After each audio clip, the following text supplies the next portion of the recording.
Olá, meus amigos e minhas amigas do site Notícias Agrícolas. Estamos de volta aqui em 2022 para continuarmos mais um ano do programa Conexão Campo-Cidade. O nosso programa, como vocês sabem, tem aquele propósito forte de unir o campo e a cidade, integrando assuntos, interesses, para que o homem urbano e o homem rural estejam sempre caminhando juntos em pró do desenvolvimento do nosso país. Hoje, nós temos um programa aqui muito especial, com dois convidados de honra.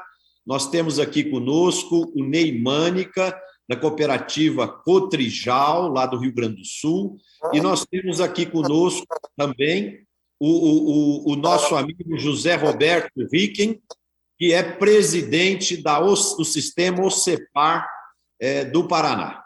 Amigos, sejam bem-vindos. Eu queria começar, Ney, já te fazendo uma pergunta.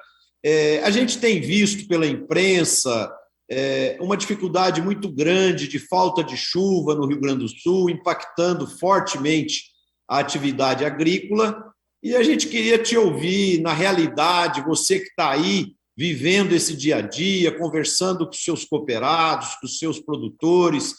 Como que está hoje a situação da agricultura do Rio Grande do Sul? Primeiramente, Marcelo, eu quero agradecer o convite. Fiquei muito honrado aí de poder participar com vocês. O nosso grande líder e mestre, o Roberto Rodrigues, ao Tejon também, o nosso também eternizado na Calçada da Fama, junto com o Roberto, lá na Expo Direto, ao Rick, nosso amigo, presidente. Marcelo, eu te diria que o Rio Grande do Sul está vivendo um dos piores momentos. Lá em 2005, quando tivemos uma grande seca, então, na época, ministro Roberto Rodrigues, nós estávamos as lavouras, o soja estava verde nesse período, mas sem barge porque tinha abortado. Agora, nesse momento, nós vamos ao campo e não vemos nem o soja nascido. Nós temos aí determinadas regiões que mais de 40% da área não foi plantada. Uma grande parte da nossa, principalmente da nossa região, teve replantio. Tem pessoas plantando agora, que a janela boa é fim de novembro. Então, nós temos aí um ano bastante difícil na questão da soja. O milho já foi praticamente 80%, 90% do sequeiro já perdido totalmente, já liberado as lavouras. Temos poucas áreas de pivô aqui no Rio Grande do Sul, até uma questão de águas. Então, nós estamos vivendo um momento de muita dificuldade em termos de produção.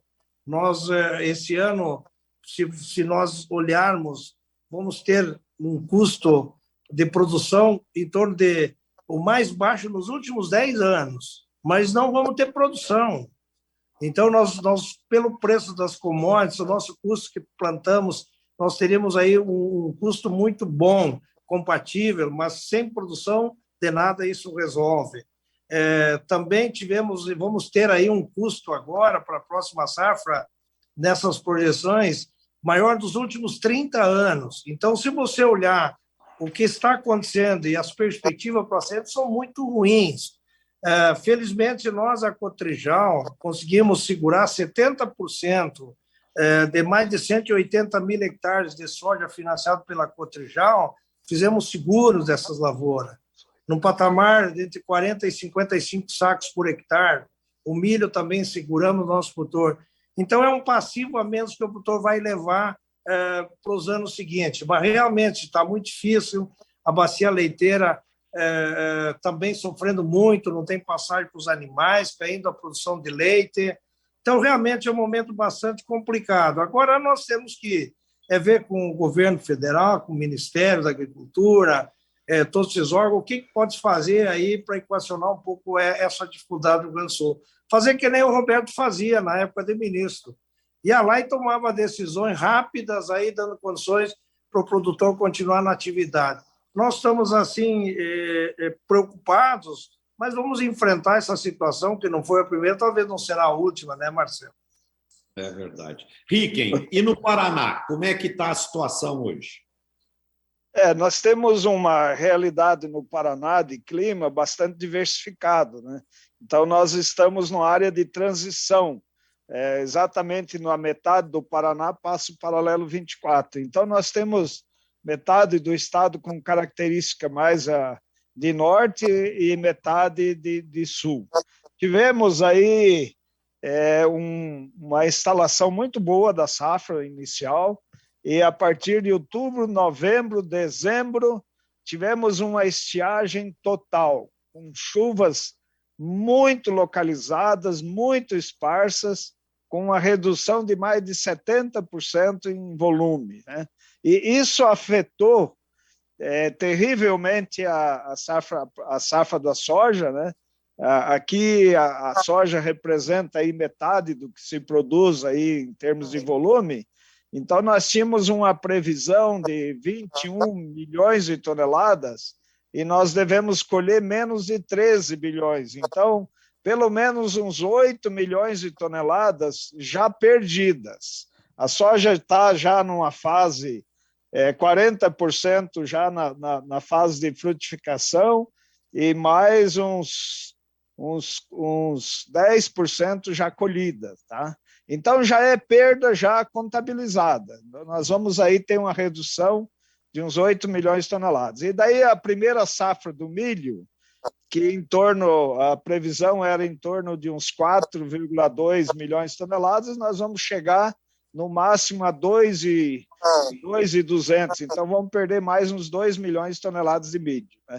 A nossa expectativa é que se normalize agora o plantio para que a chuva, para que a gente possa estabelecer numa data, num período ideal, a nova safra de milho, que é uma grande safra, se tiver condições adequadas. Então, a previsão aí é entrar de 14 a 15 milhões numa nova safra que precisa ser estabelecida. Então, realmente, o prejuízo é muito grande. Nos últimos 40 anos, nós nunca tivemos uma situação dessa. Lá em 2003, 2004, na época lá que o ministro Roberto, a gente estava lá junto no ministério, nós também tivemos uma seca grande aqui, com prejuízo bastante acentuado, mas nunca chegou ao nível que nós chegamos agora, né? Então, nós temos a região mais sul e mais aqui a leste, e a região do norte, mais o norte velho, que ainda tem alguma possibilidade de recuperação. Mas o oeste e o sudoeste, em algumas regiões, por exemplo, Cascavel, com perda de 80%. Então, Cascavel, Palotina, Guaíra, a região de Pato Branco, Francisco Beltrão, com prejuízo enorme. Então, a realidade é essa. Feijão também, a nossa safra de feijão, a estimativa aí é uma perda aí de uns 70% também.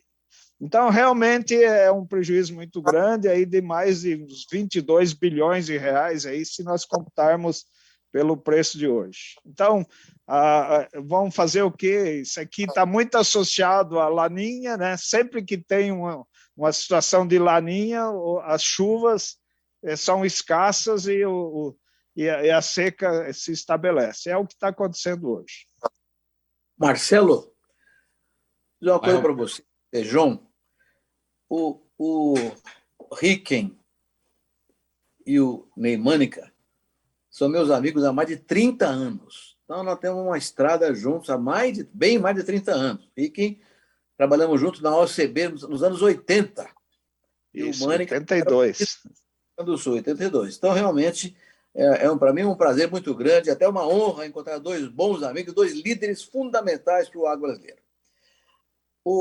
O Ney, eu queria fazer uma pergunta para os dois agora, para que cada um responda adequadamente. Ricken, o Ney falou que o seguro rural que eles fizeram lá na Cotrijal avançou muito, ajudou muito lá, com a cobertura de mais de 40 sacos por hectare. Isso é uma coisa espetacular.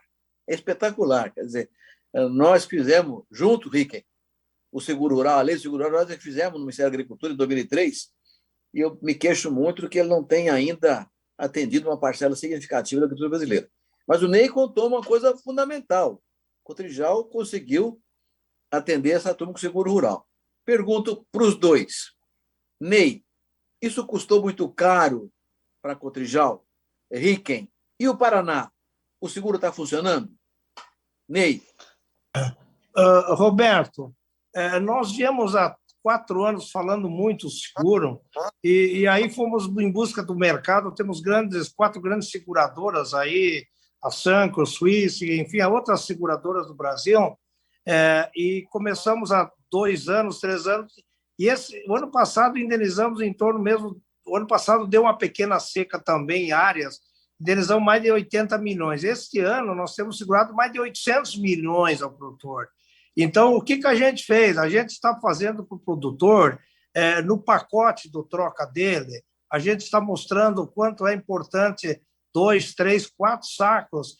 E o importante, Roberto, que o nosso seguro ele não é feito pela média, feito pela Emater, pelas entidades, é pela produtividade do produtor. Nós temos um banco de dados de mais de 20 anos, então nós temos um produtor lá com 57 sacos de cobertura. Tem outros de 40. Então, isso é fantástico. Então, dá uma tranquilidade para a cooperativa que financiou, para a empresa que nos forneceu o insumo, para o banco que deu o dinheiro e para o produtor que não vai levar passivo. Então, a cadeia não para, né, Roberto? Aquilo que você sempre falou, a cadeia não pode parar. Então, felizmente, infelizmente a seca, mas felizmente seguro, nós temos que equacionar e rapidamente pensar. Então, eu tenho falado bastante seguro, hoje deve ser a nossa principal bandeira e vai ser a nossa maior segurança para todo o agronegócio brasileiro e toda a economia, porque a economia, o seguro bota o dinheiro de volta na economia e a economia vai continuar gerando. Então, eu vejo o seguro como primordial para nós avançar bastante nisso. O meu pensamento também há muito tempo. Riquem, como é que você encontra o seguro no Paraná? Para nós, hoje, o seguro é um insumo. É o equivalente a ser um adubo ou um insumo para plantio. Aumentou muito o percentual de produtores que aderiram ao seguro. Os pequenos aí ainda uma quantidade boa de Proagro, inclusive, né? O pessoal do Pronaf está se utilizando também. Então, olha, talvez tenha sido o ano com a maior participação, com a maior contratação de seguro da história da agricultura do Paraná, tá? E isso foi um alerta que a safrinha do milho no ano passado nós tivemos uma quebra, nós tivemos um atraso no plantio inicialmente e que levou a fazer um plantio um pouco mais tarde do milho, e a geada pegou esse milho. Então, nós tivemos aí perdas de 60%, 70%. E isso despertou no produtor a necessidade de contratar seguro, porque se você já perdeu uma safra de milho, você perdeu uma de soja, você em 2 safras você não recupera mais. Então, olha, passou de 1 bilhão aí a nível federal, né, da subvenção. Esse programa, eu acho que é uma realidade hoje. Eu diria assim, a preocupação do produtor não é quem tem seguro, o custeio está resolvido. Agora tem que operacionalizar isso para que dê tempo para liberar para plantar outra safra de milho, né? Então, é uma sequência. Se não tiver seguro, hoje o risco é muito grande. O produtor, só se ele for imprudente e não ter seguro. Alguns pequenos produtores não fizeram seguro. Talvez nessa faixa a gente vai ter mais problema. Mas várias cooperativas só fornecem se tiver seguro. Tá? Então, isso, Roberto, eu cito o caso da Coamo, por exemplo, 100% do que ela fornece está embutido o seguro já dentro do processo. Então, eu acho que houve um avanço comparado com lá no início do ano 2000, nós estamos numa situação muito melhor. Roberto, só queria acrescentar a importância do seguro. Como o Rick falou, nós também no inverno, 100% tem que ser segurado o trigo e cevada, e no verão o milho. O soja estamos de 85%. Mas o mais importante seguro, esta safra que vai ser colhida, o nosso custo de produção ficou em torno de 28 a 30 sacos. No momento que o produtor tem um seguro de 50, 57, uns um pouco menos, já é um seguro de renda. Ele Sendo garante a boliviano, renda. ele paga o custo e tem uma renda já pela sobrevivência. Então, é fantástico o seguro. Queria aproveitar, essa deixa do Roberto, falando sobre esse aspecto da liderança, né? Porque eu estou escrevendo um artigo sobre líderes de baixo risco e líderes de alto risco.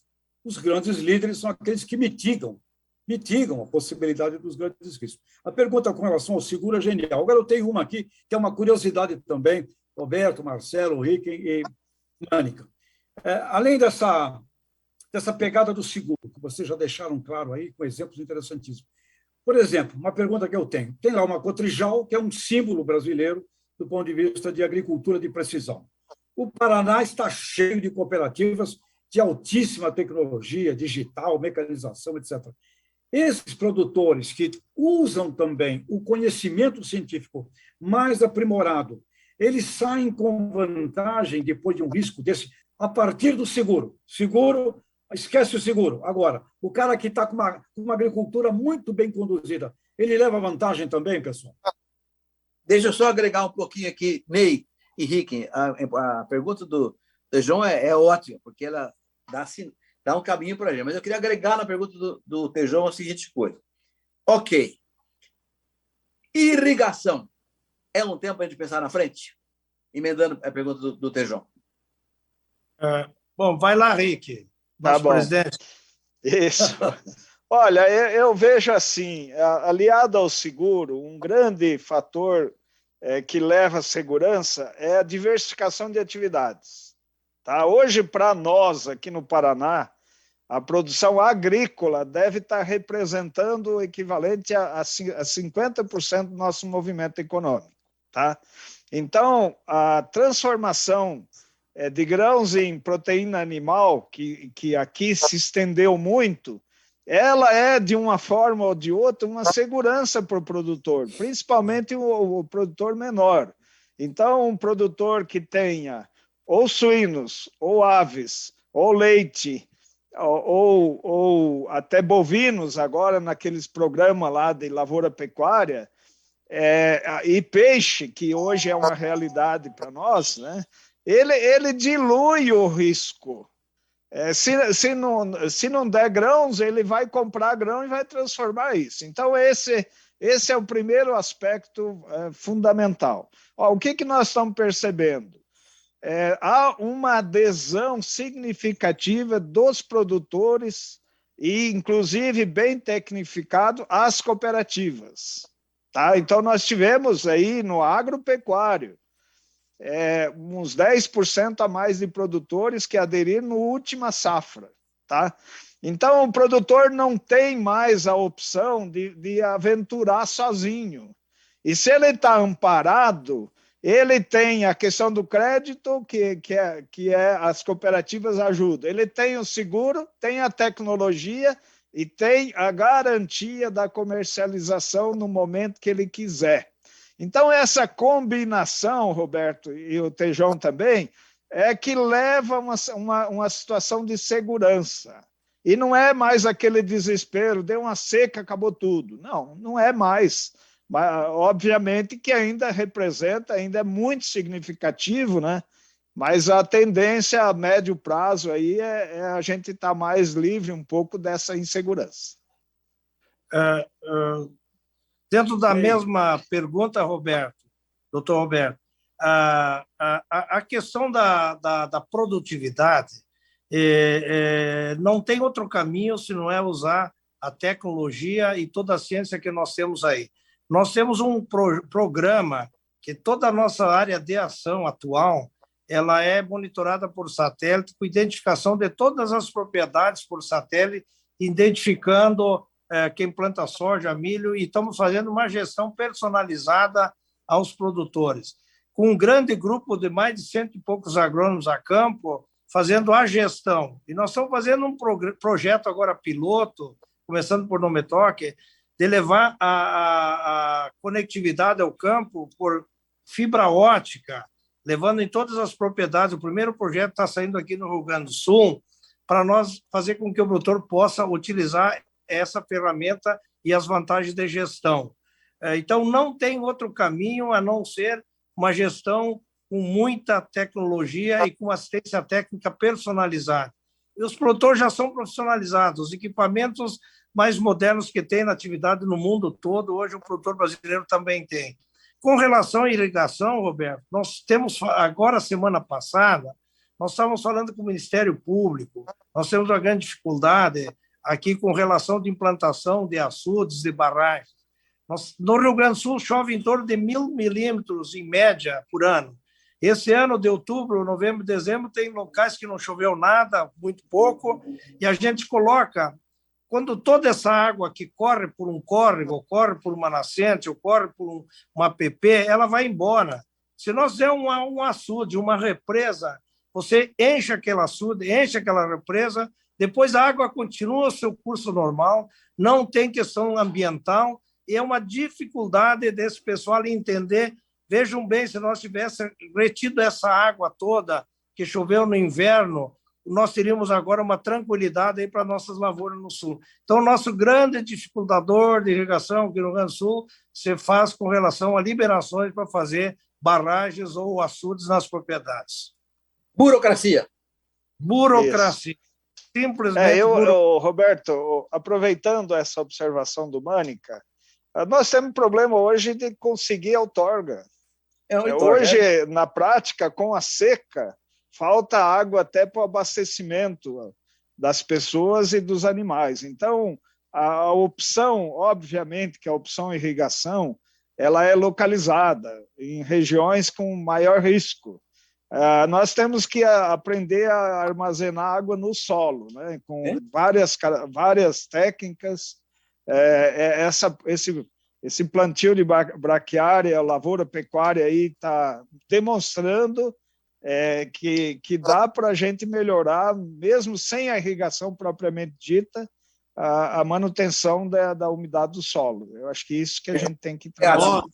Nós temos no Brasil, pessoal, nós temos no Brasil um problema sério chamado de, além da burocracia, agilidade nas decisões. Por exemplo, o Paraguai está em seca também. O Paraguai é o quarto maior exportador de soja do mundo e o governo paraguaio já tomou todas as providências, já vai renegociar as dívidas dos agricultores, já mandou o BNDES paraguaio financiar os agricultores, o que for necessário, já limitou, facilitou a burocracia para os agricultores receberem o seguro, para quem tem seguro. Quer dizer, então, um pacote de medidas já foi implantado para resolver o problema do Paraguai. Então, eu penso que nós, no Brasil, precisamos criar o conceito de agilidade, que na vida pública não existe muito, né? Marcelo, você está falando em estratégia de gestão. Esse é o problema nosso. O Ney e também Ricken, você falou, Ricken, em crédito. A minha pergunta é o seguinte: o Cooperativo de Crédito do Paraná financiou quanto por cento da safra? E você lá, Ney, quanto por cento da partida de crédito tu financiou produtores?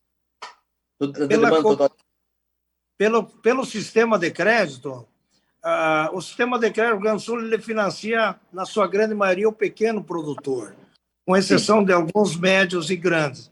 E nós fizemos uma parcela significativa, cooperativa também, que não seria o nosso papel, né? Nós acabamos buscando dinheiro no mercado, fazendo um mix com o nosso capital de giro, financiando produtores, mas o sistema de crédito cresceu bastante no Rio Grande do Sul, mas aí já está aquém de atender a grande maioria dos médios e grandes produtores. Rick, no nosso... Dá uns 20%. No caso nosso não é muito diferente, porque até o mesmo sistema, o que predomina ainda é o Sicredi, é o mesmo sistema do Rio Grande. Olha, eu vejo assim, isso tem melhorado. Tá? Eu acho que até o próprio sistema, apesar da capacidade dele de colocar recursos próprios, é limitada até pela condição econômica, né, de ter o capital necessário para isso, mas já na aplicação de recursos obrigatórios aí, o Sicredi no Paraná tem crescido muito. Em algumas regiões já tá fazendo a maior parte dos financiamentos, né? Então, olha, o que a gente está buscando é uma interação maior do crédito com o agro. O crédito nasceu dentro das agro e foi para o urbano, foi buscar a opção de captação, etc. A tendência é isso se reverter a médio prazo. Até porque hoje os melhores negócios não estão nas grandes cidades, estão lá no interior. Eu acho que isso vai mudar. Tem assim, um sentimento, pelo menos, de buscar isso. E aonde não está ocorrendo via o sistema, está sendo criado cooperativas. A exemplo da Crédito Coamo, hoje ela financia quase todos os produtores da Coamo. E ela não tem outro associado. Então, quem foi para o urbano, evidentemente que essa estratégia foi para captar recursos. Agora, na aplicação, eu acho que nós podemos ampliar bastante. Está crescendo, mas tem muito a fazer. Rick, eu concordo com você, queria só acrescentar. Eu tenho falado do sistema de crédito, não esqueçam o homem do campo, porque o sistema nasceu dentro da cooperativa de produção. E acabou direcionando para o urbano e acabou poucos recursos no sistema. Agora, então, mas ainda falta muito para atender a necessidade nossa. Ah, sim, com certeza. O Rick e Ney, amanhã a Conab vai fazer um relatório com os números, simulando já as potenciais perdas das lavouras do Rio Grande do Sul, do Paraná, de Santa Catarina, do Mato Grosso do Sul, e também de algumas regiões aqui do Centro-Norte, na qual as lavouras estão sendo prejudicadas pelo excesso de chuva, né? E isso já está impactando nos preços, né? Então, eu perguntaria para vocês dois, como é que esses fenômenos de falta de chuva no Sul e excesso de chuva no Centro-Norte, como que isso tem impactado nos preços do milho e da soja aí no mercado? No caso do milho, o milho ainda está acima do preço que seria um preço normal para o milho, né? Então, passou aí pela escassez que nós tivemos, pela perda da safra passada, já houve um impacto. Se não conseguir plantar a nova safra de milho, que é a principal aqui no Paraná, que planta agora até início de março, nós vamos ter um reflexo no milho muito elevado. Vai se manter muito alto. Na soja, vai depender da soja, daí já depende do Brasil como um todo, né? Como vai ser o desempenho no Cerrado, principalmente no Mato Grosso, e também vai depender muito mais da demanda internacional do que propriamente dito do potencial de produção aqui internamente. Eu acho que ela vai se manter num nível bom, né? Não vai ser ruim o preço, mas também não tem nenhuma expectativa de ter uma explosão de preço na soja, né? Veja bem a gangorra que é essa nossa atividade. 2020 para 2021, lá em agosto, setembro de 2020, o produtor começou a fixar produto para a safra 2021 a R$80, R$90 a saca, até 100, que era um bom preço. Chegou na safra a 150, 160, e aí o produtor, nós não tivemos em muitos lugares até questionamento dos contratos. E o produtor fixou na época mais ou menos 35% da sua produção. O ano passado para esse ano agora tem fixado em torno de 10%, na base de R$150. Nós não acreditamos que vai ter muito espaço para esse preço, mesmo com quebra no Brasil, ele se elevar muito, deve subir um pouco, com certeza. Só que, em contrapartida, o custo de produção está terrível. Se uma máquina que custava 1 milhão, está 2 milhões. Aí o que a gente ouve do mercado? Você precisava 1.000 sacos para comprar no passado, que era 80, agora custa 160, os mesmos 1.000 sacos. Então, isso é que gera inflação, é um descontrole nos preços dos nossos insumos, das nossas máquinas, o próprio diesel, o produtor também sem muito muita razão com emoção, pagando arrendamentos absurdos. Então, tudo isso vai trazer um problema bastante grande aí para quem não se cuidar agora para esse próximo ano. Queria aproveitar. Que podem viabilizar alguns produtores, inclusive. Com certeza, com certeza. Queria aproveitar aqui a presença desses dois líderes. Aliás, em 2017, eu escrevi uns artigos lá para o Zero Hora, e eu escrevi: o melhor presidente da República seria um presidente de cooperativa que tivesse superado o tempo em 20, 25 anos, porque esse homem ou mulher, né, é fantástico. Então, vocês, presidentes de cooperativa, eu vejo um espaço simplesmente gigantesco para o cooperativismo crescer consideravelmente neste país, principalmente no Norte e Nordeste. Aliás, tem amigos nossos aqui da Paraíba nos assistindo aqui hoje, em função das duas presenças de Rick e de Ney. A pergunta que digo é: intercooperação está crescendo? Intercooperação pode vir a ser algo muito importante para, principalmente, as regiões que ainda são carentes de cooperativismo? E uma outra colocação de intercooperação. A nível internacional, vocês acreditam na possibilidade de intercooperação de cooperativas extra-fronteiras? Como vem isso, por favor? Começar com o Mânica e depois o Rick. Tá bom. Bem, Tijão, se você olhar o Rio Grande do Sul, o cooperativismo está crescendo muito. Ele renovou as suas gestões, aí, novas lideranças no cooperativismo. Há 10 anos atrás, eu tive a oportunidade de coordenar um grupo, foi contratado um braço do Rabank, fazer um estudo da viabilidade da intercooperação, incorporação, fusão, novas oportunidades para o cooperativismo gaúcho. E nós tínhamos 51 cooperativas dentro da FECOAGRO, no sistema de FECOAGRO, cooperativas agropecuárias. Passado 10 anos, o que foi feito? Muita pouca coisa. Mas o que aconteceu? Muitos ficaram no caminho. Hoje nós somos 31 cooperativas, ficaram 20 cooperativas no caminho. Assim como ficou em alguma indústria, algum comerciante. Agora temos um estudo também que, nos próximos anos, se nós não fizer nada, vai ficar mais 10. Mas vai ficar 10 cooperativas maiores, fortes. Então, o que nós estamos fazendo? Começamos, em 25 de agosto do ano passado, uma grande cooperativa, nossa lindeira Fronteiras, nossa junto, do norte a sul do Rio Grande, a Coagrisol de Soledade, um trabalho de intercooperação, fazer algumas ações comerciais junto, dividindo o lucro e tal. Mas isso foi tão gostoso e tão bom que a gente botou na mesa: vamos fazer uma coisa só, vamos se fortalecer.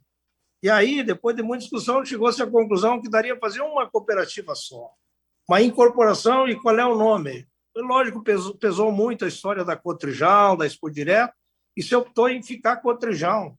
E aí nós trabalhamos. Soledade tem 14 mil associados, nós temos 8.400. Você trabalhou as diretorias, os conselhos de administração, os produtores, fizemos as assembleias agora, dia 23 de dezembro. As duas assembleias aprovaram, uma incorporar e outra ser incorporada, e dia 1º de março, antes da Expo Direto, nós vamos virar a chave. Então, nós vamos transformar. Foi um choque, um impacto aqui no Rio Grande do Sul muito grande no mercado. E a indústria, os bancos, o comércio aplaudindo e vendo com os bons olhos, porque eles estão vendo que o cooperativismo está se fortalecendo. E aí nós começamos a ficar gente grande, né, para começar a sentar na mesa, para discutir ações maiores. Então, nós estamos dando um passo bastante arrojado, num ano de seca, mas é por aí que nós vamos fazer o Rio Grande, tornar grandes cooperativas aí, unificando muitas que estão aí no caminho. Ney, parabéns a você e aos demais membros da Cotrijal e da Cooperativa de Soledade, porque o caminho é esse, né? As grandes organizações multinacionais aí sentam, conversam, se juntam, e as nossas cooperativas, muitas vezes, a gente tem dificuldade de aparar arestas, aparar as vaidades. E eu acredito que vocês tiveram essa competência. Parabéns, e que isso seja um exemplo inspirador para as demais cooperativas brasileiras que estão nos ouvindo. Rick. Muito bem. Esse é um assunto importante e instigante. Bom, eu procurei estudar isso até pessoalmente. Eu fiz minha dissertação de mestrado lá na IBAP, na FGV, lá em 2005, 2006, o tema era o dilema da integração. O dilema da integração das cooperativas agropecuárias do estado do Paraná. Fatores que facilitam e fatores que dificultam. Tá? Então, a gente estudou, e na época, a minha dissertação ela foi baseada, ou melhor, foi numa concepção do que aconteceu na Union, aí no Centro-Sul. Então, eu estudei isso bastante, pessoalmente, e eu vejo um potencial muito grande, e nós avançamos um pouco. No Paraná, 2 pontos merecem destaque. O primeiro é a consolidação do planejamento estratégico, porque não existe integração aleatória. Isso não funciona a longo prazo, então tem que ter um planejamento. E daí, lá em 2015, nós faturávamos 50 bilhões. Hoje, nós vamos para 200, já passamos de 150, agora no ano passado. Então, isso é um caminho sem volta. Se não for bem planejado, não tem como integrar. Essa é a primeira realidade. A segunda é a questão da aliança entre cooperativas. Nós não tratamos mais o tema como intercooperação. Nós queremos fazer aliança entre nós para fazer negócios. Então, mantendo a identidade da cooperativa, mas agregando valor ou negócios em conjunto. Tá? Então, nesse sentido, o modelo que a gente tem aqui no Centro-Sul, ele está se ampliando. Então, em vez de você criar uma nova cooperativa central ou fazer uma fusão ou uma incorporação, as cooperativas se associam entre elas e são sócias nos negócios. Então, por exemplo, suínos. As 3 ou 4 cooperativas ali se associaram e cada um tem uma parte do frigorífico. E quem comanda é quem tem a maior parte. E você não cria nenhuma estrutura nova. Porque criou estrutura nova, você agrega custo. Então, simplifica, e esse modelo eu acho que está consolidado aqui no Centro-Sul, aí com Frisia, Castrolanda e Capal. Agora, um novo grande projeto em conjunto, com a liderança da Agrária, nós vamos fazer a maior indústria de malte do Brasil, onde entram a liderança da Agrária, que tem o know-how, que tem o mercado, junto com a Frisia, a Castrolanda, a Capal, a Bom Jesus, a Copa Agrícola. Então, agregou mais pequenas cooperativas dentro do processo. E não vai ser criado nenhuma estrutura nova. Quem comanda é quem tem a maior participação e quem conhece o mercado. E os outros são sócios. E daí você dá alternativa para o produtor. Então, isso vale também para o norte. A gente está trabalhando lá para o programa Lavoura, Pecuária e Floresta para entrar em bovinos, que nós não temos nem 1%. Então, você faz um trabalho, desenvolve uma região e busca alternativas. Isso vale para outras questões também. Por exemplo, criamos uma estrutura de compartilhamento das áreas de TI, com 23 grandes cooperativas. E custo a gente não transfere, a gente absorve. E custo fixo, principalmente de logística e de TI, ele tem que ser compartilhado. Não adianta cada um inventar o seu, é muito caro. Então, nós temos um trabalho. Nós concluímos agora em dezembro com a criação de uma central de TI e nós vamos trabalhar nas 2 pontas. O pessoal está muito animado nisso. Eu acredito que a gente vai evoluir. A gente vai conseguir alguns resultados bons. Então, não vamos falar mais em intercooperação, nós vamos falar de aliança entre nós. E isso é mais simpático e é mais bem aceito. É sinônimo. É a mesma coisa, só que o pessoal gosta mais de aliança do que intercooperação, lembra as velhas centrais que não funcionaram. Né? Rick, tanto aliança quanto intercooperação, como fusão, são caminhos ou são nomes que podem ser escolhidos, usados. Quer dizer, eu acredito que todos esses modelos são válidos, mas o que é mais importante nessa história como um todo é que as cooperativas sentem para conversar e encontrar caminhos que sejam convergentes para poder potencializar a competitividade de seus negócios, né? Então, eu acho que tanto o modelo que o Ney citou, de fusão, quanto os que você citou e os exemplos muito bem-sucedidos que você citou, são muito bacanas, e as cooperativas que estão nos assistindo aqui, que se inspirem nesses modelos. Não importa qual modelo a ser adotado, o que importa é que a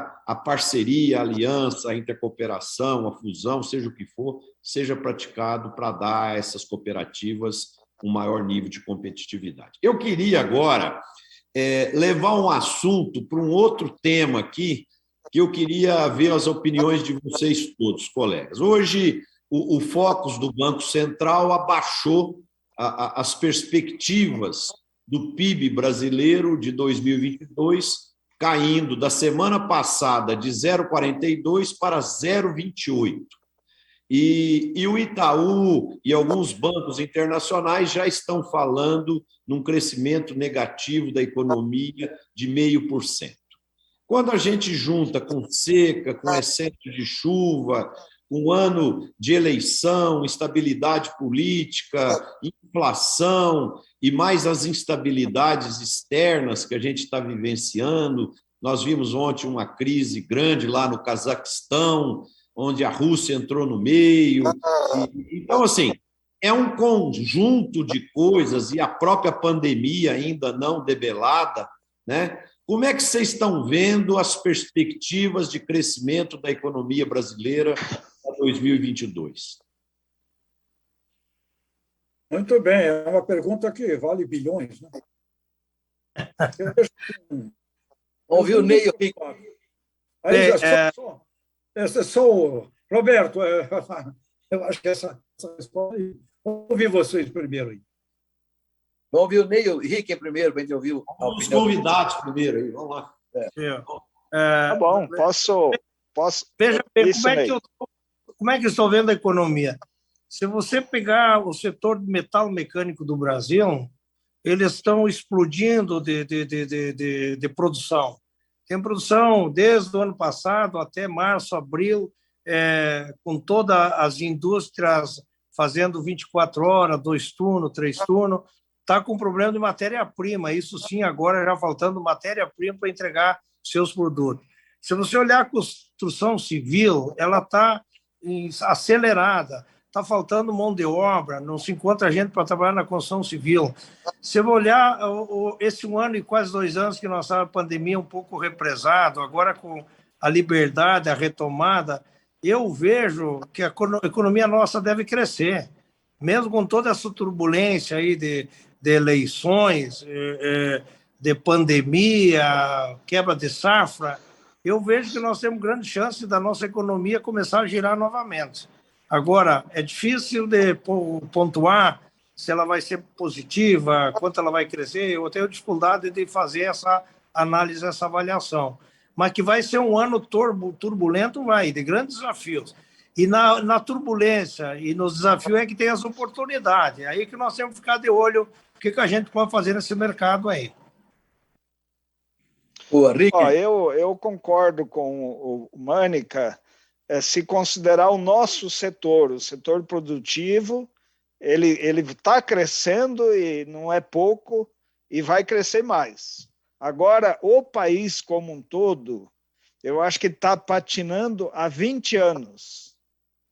Faz muito tempo que nós não crescemos nada. E nos últimos 5 anos, nós regredimos. Nós perdemos espaço que ainda não recuperamos. Então, olha, mantido o modelo brasileiro, ele não vai atingir o que uma Coreia do Sul, mesmo a China ou vários países conseguiram nos últimos tempos, né? Então, nós temos que repensar, eu não sei se vai ser agora, Não dá nem para culpar pessoas individualmente, mas a sociedade tem que despertar para um novo momento. E isso tem que vir, caso contrário, nós vamos ter uma crise, primeiro política interna e depois até nós podemos ter alguns conflitos aqui dentro do país. Eu acho que o caminho tem que ser melhor planejado e melhor desenhado. Eu acho que o nosso setor vai ocupar um espaço e pode ser a solução. Agora, o Brasil como um todo, a confusão é tão grande, o desacerto é tão grande, político inclusive, que é difícil de ser otimista, considerando o país como um todo. Pois é, eu acho que de 2011 a 2020, a agropecuária brasileira cresceu 32,5% e o PIB do país apenas 2,7%.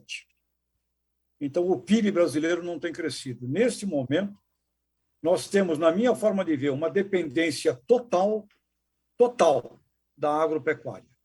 Eu pediria que São Pedro nos ajudasse, porque Ricken e Mânica, vocês mencionaram a importância do planejamento estratégico.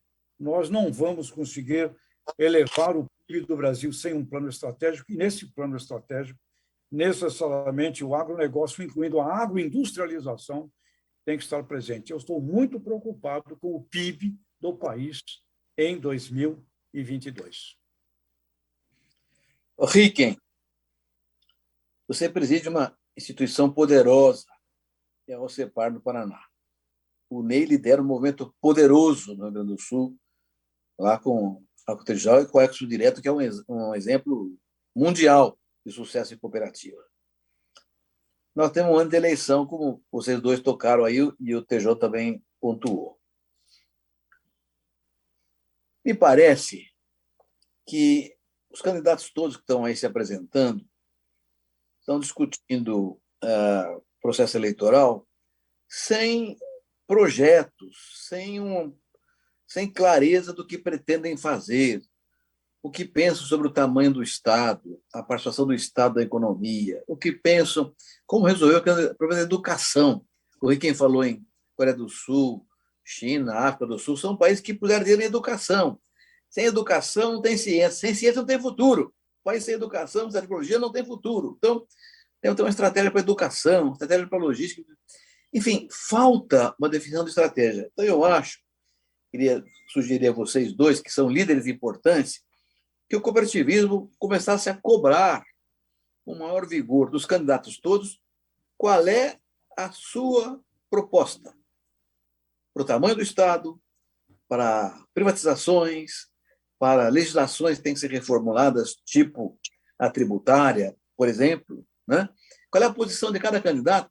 A gente vai ter que escolher aquele que está mais afim daquilo que nos parece, como o Tejão colocou aí, essencial para o país. Falta definição de projetos, de programas. Como é que vocês veem isso? Roberto, nós temos feito aqui umas discussões até um pouco acaloradas aqui com relação à questão política aqui no Brasil.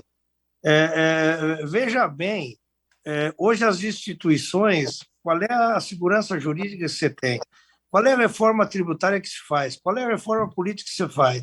Veja a votação dos recursos para o fundão agora.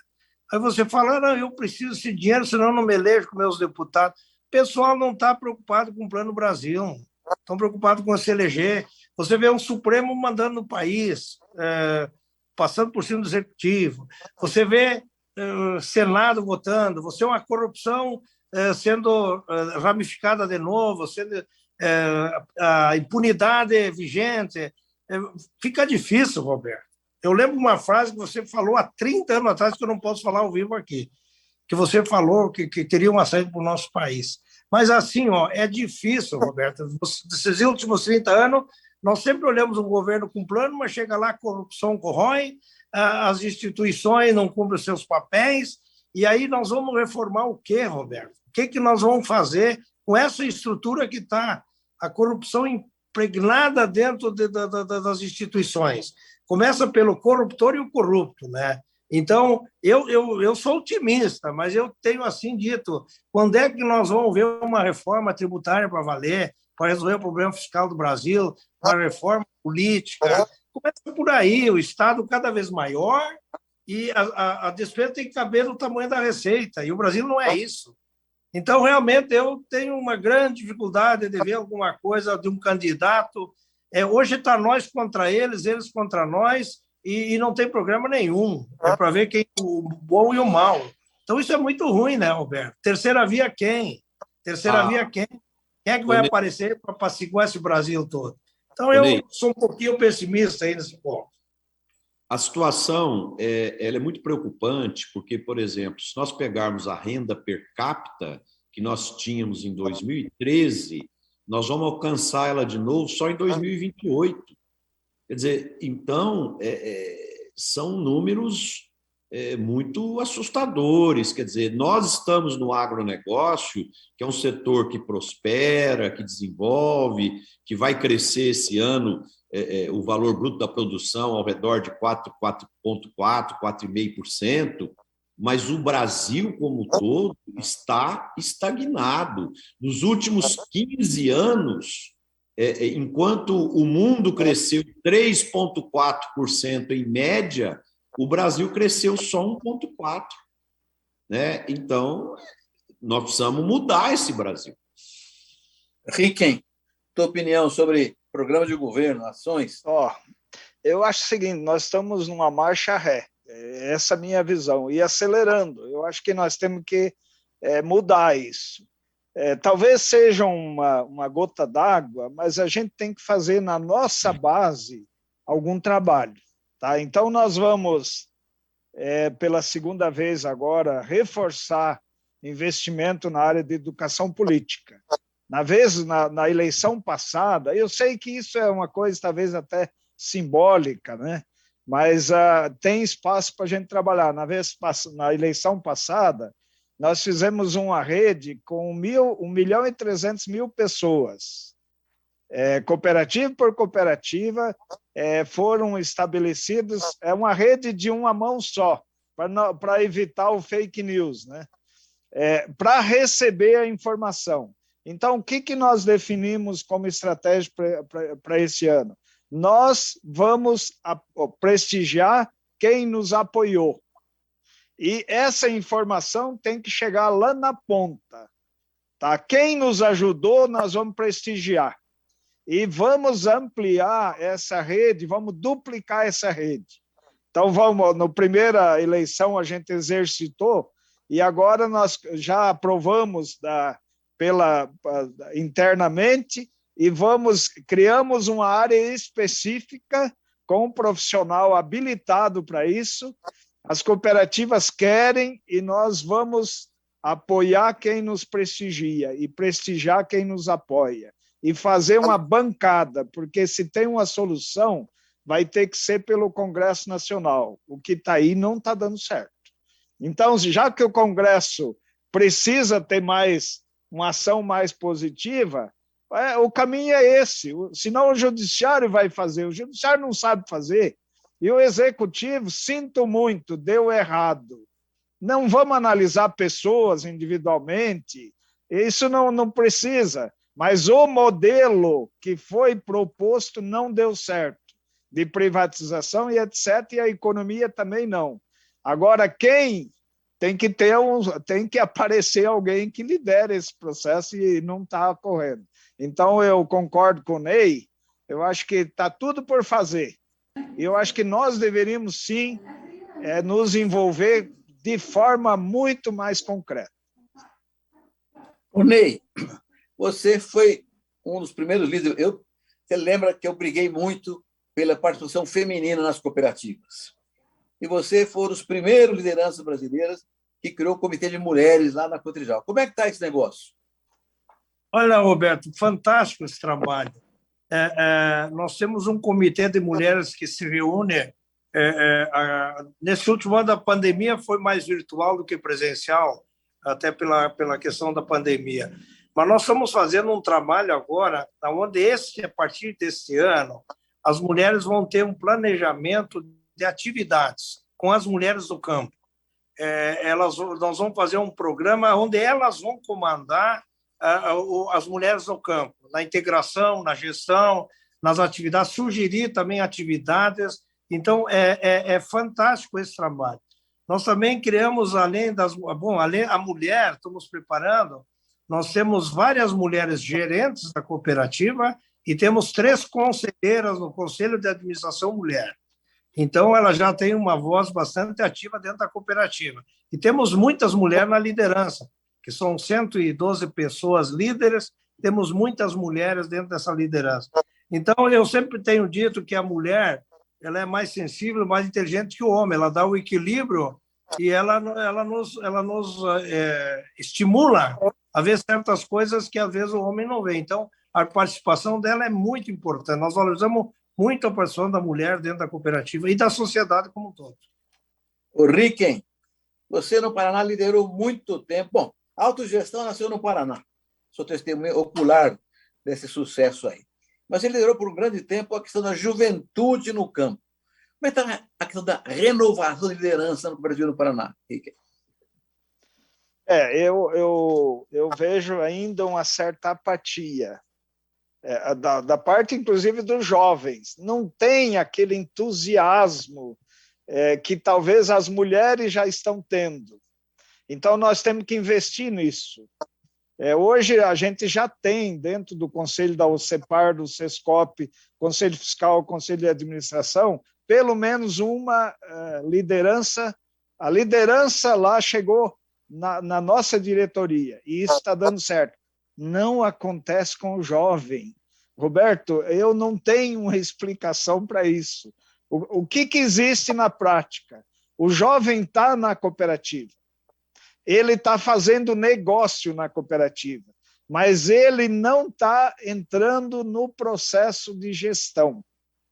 Eu não sei o que fazer, talvez a gente tenha que rever as nossas estratégias, mas o jovem, como todo jovem, ele é um pouco imediatista, ele quer fazer rápido demais e não quer se envolver. Ele quer fazer bons negócios com a cooperativa, mas não quer participar de muita coisa de decisão. Isso eu não sei se o erro é nosso ou é do jovem, mas isso está acontecendo. Mas tem que trazê-los, porque o futuro depende deles. O Ney também mexe muito jovem lá na Cotrijal. Nós fizemos um projeto também aqui que foi com o Serg Sescope, com o Ministério da Educação, com o MEC, fizemos um curso de jovens, mas não aquele jovem novo de idade, aquele jovem que está se preparando para assumir a propriedade. Porque antes a gente reunia jovens, fazia festival de jovem, mas não era jovem que quer permanecer no campo. Então, nós estamos fazendo agora um trabalho com os jovens que estão trabalhando na propriedade, que estão se formando em agronomia, que querem trazer para dentro da cooperativa. E esse curso que nós fizemos, esse projeto, nós falamos que o jovem que tivesse o melhor desempenho, de 30 jovens foi o projeto, reconhecido pelo MEC, nós haríamos uma viagem internacional quando a cooperativa fosse. E nós, terminou antes da pandemia, a gente foi para a China, para o Vietnã e outro país lá, e levamos ele junto, um jovem de 18 anos. E ele voltou maravilhado para ver o que o cooperativismo oportuniza. Então, ele hoje é embaixador da OCB. Ele é o embaixador na OCB dos jovens do Brasil. Então, eu acho que é por aí que nós temos que começar a ter cases que o jovem fala da importância da cooperativa. Ele saber o que é, e botar no conselho, botar na liderança, fazer evento com o jovem, trazer o pai, fazer o pai dar oportunidade. Eu peguei minha filha agora, estou preparando ela para a gestão. Ela está levando os calorão, mas está indo. Tem que aprender, né, Roberto? Eu digo, a chave do cofre eu seguro ainda, vai aprendendo, que depois eu libero, né? Mas tem que botar a aprender, né? Porque o jovem acha tudo fácil, tudo bonito, tudo fácil, né? Digo, vai ver de onde é que sai o suor, daí vocês vão dar valor. Então, eu acho que nós temos que trabalhar isso aí, mostrar para o jovem, oportunizar para ele entender a cooperativa. O pai dos jovens ama a cooperativa, adoram a cooperativa. Eles estão no mercado, entram na internet, acho que é tudo bonito, Orbia, plataforma e não sei o que, não é bem assim, né, Roberto? Então, acho que cabe a nós fazer resgatar esse jovem para dentro da nossa cooperativa. Não é esperar ele vir, nós temos que buscar ele.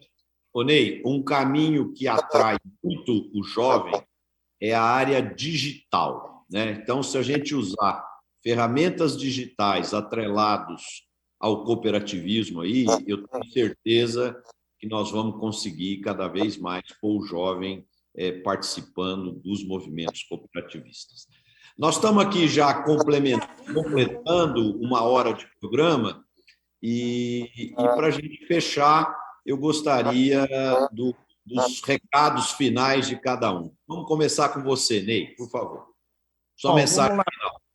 Primeiramente, uma alegria muito grande, Marcelo, poder participar com você, nosso querido e grande comandante líder Roberto Rodrigues, ao Tejon, que a gente admira muito, ao Rick, esse grande líder do Paraná, um exemplo do cooperativismo brasileiro, e dizer para vocês o seguinte, que nós somos na melhor profissão do mundo, que é trabalhar com o agricultor, que é trabalhar a produção primária, que é um trabalho nobre, levar alimento para o mundo. Vejam bem, vocês sabem melhor do que eu, se o Brasil não produzisse o que produz e vai ser o celeiro do mundo como já é, o que seria do mundo?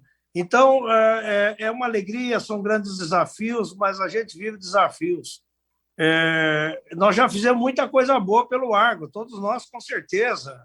Muito mais o Roberto que todos nós juntos, com certeza. Mas o mais importante não fizemos ainda, Marcelo, que é o do dia de amanhã, que nós temos que fazer pelo produtor e pelo agro do Brasil. Então, vamos em frente, que o Brasil dá certo e o agronegócio é realmente muito gratificante. Nós estamos nesse meio. Ricken. Bom, eu fico emocionado vendo os amigos aqui e com essa esperança. Eu penso que nós estamos no lugar certo, na hora certa. E uma solução para a gente caminhar para frente é fazer um bom planejamento e persistir. Nós temos todas as condições para avançar e levar o pessoal, todo mundo junto. Eu acho que daí sim o cooperativismo vai ser cada vez mais importante para a sociedade como um todo. Em todos os ramos, nós só estamos em atividades essenciais. E na pandemia isso ficou muito claro. Então, o cooperativismo, sim, tem uma missão importante de organizar economicamente as pessoas para que elas tenham mais renda e não precisa depender de absolutamente ninguém, pode crescer e ser feliz. É isso que eu penso.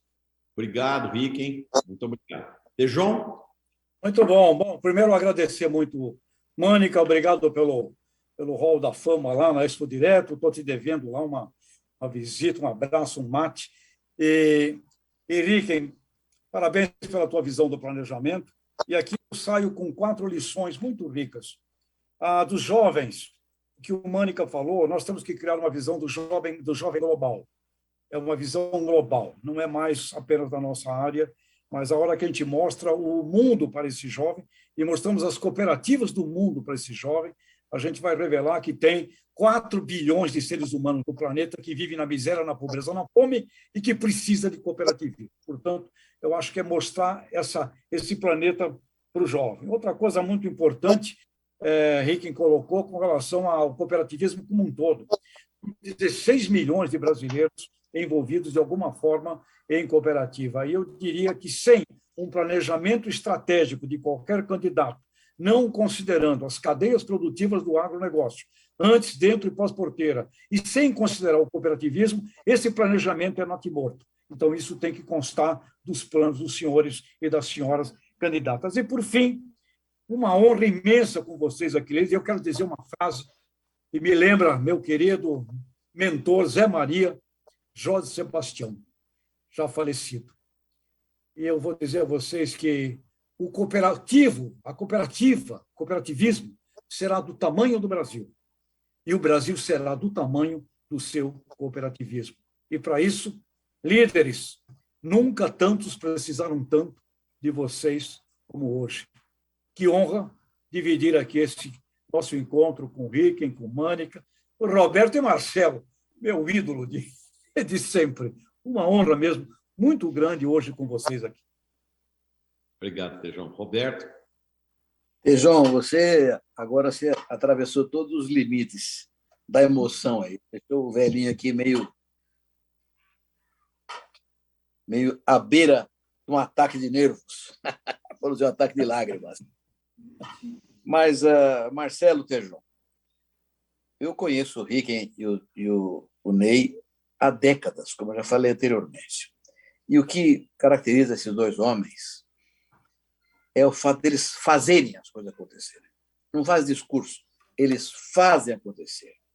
O Paraná, quando criou o tema da autogestão nos anos 80, o Ricken estava comigo na OCB, nós dois trabalhamos nesse negócio vigorosamente, conseguimos colocar na Constituição brasileira um artigo que deu origem à autogestão na prática. Esses dois aí fizeram acontecer isso aí. Não ficaram no discurso a mulher é importante, o jovem. Não, fizeram acontecer. Então, eu acho que esse testemunho do Ricken e do Ney Mânica é o que nós precisamos multiplicar, ouvindo, fazendo com que eles sejam ouvidos, como o Ney disse, como o Tejon e o Marcelo disseram agora, no Brasil inteiro e fora do Brasil também.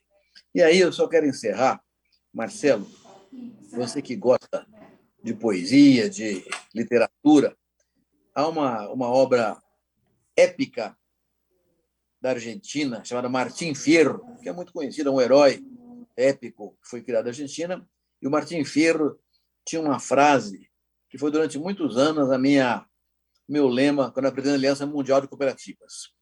Diz o seguinte: los hermanos sean unidos. Esta es la ley primera, porque si entre ellos se pelea, los devoran los de afuera. Esse é o estímulo do cooperativismo.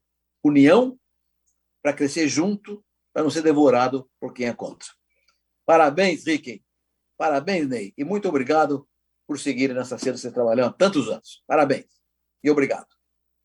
Obrigado, Roberto. Bom, Ricken e Ney, foi um prazer receber vocês aqui. Vocês engrandeceram o nosso programa com conteúdos muito ricos e com a história de vida que vocês representam. Obrigado mesmo. Muito feliz de estar aqui com vocês. A minha mensagem final é: nós estamos vendo, gente, que há um consenso aqui que nós vamos ter um 2022 de grandes oportunidades, mas, ao mesmo tempo, turbulento.